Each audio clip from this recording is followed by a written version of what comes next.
I remember the first day vividly when I couldn't get out of bed and I couldn't walk and things like that.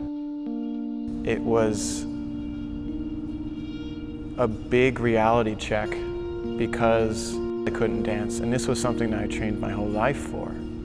And it's never really been work to me. It's always been something that I love to do and I can make a living out of it. I first felt the symptoms and I danced for 3 months before I stopped dancing. I felt symptoms of numbness, and I also weakness and just kind of disconnect between my lower body and my upper body. After the MRI, I worked with the OSU team to help diagnose what caused my weakness in my back to allow my back to herniate. And they have not only a dancer's point of view, but they also have science, and they have things on my side saying, like, this is what's happening from an athletic point of view or a PT point of view or a doctor's point of view. Like, this is actually what is going on. So it's not just, oh, I'm making this up in my mind that I'm hurting right now. No, there's something going on, and if I take a couple days, it'll be fine. If I wanted to come back to dancing and be strong and be able to do the things that I needed to do, I had to start everything over, and that wasn't just dancing, that was lifestyle.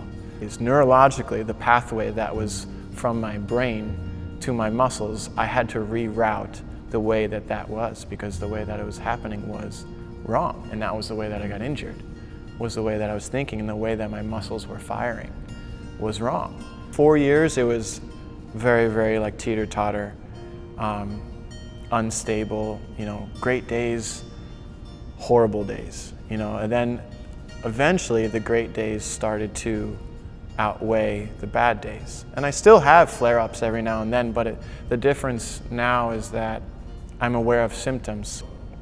The injury has changed me as a person, not just a dancer, just because I become more present with myself, because I think with injuries, they happen because you're not present and you're looking into the future saying, I want, I want, I want, I want. And instead of just being present and saying, okay, what is my body telling me right now? What do I want right now? Any athlete doesn't want to admit that, you know, they can't do what they're supposed to do right now.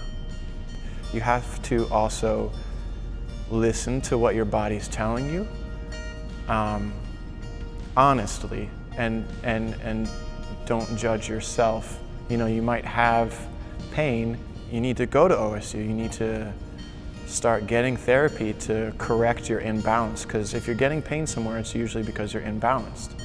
And that repetition of dance is going to cause major, major trauma to your body. And then it's a whole nother ballgame. Once something is actually injured, you can't really ever go back. It's just a matter of changing to go forward.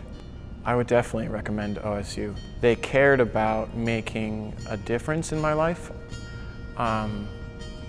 because they knew that it was important to me, and they could see that this wasn't something that I was just going to take lightly.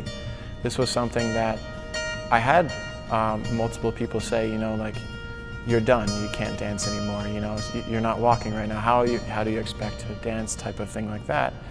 And that for me was just only just to fuel the fire.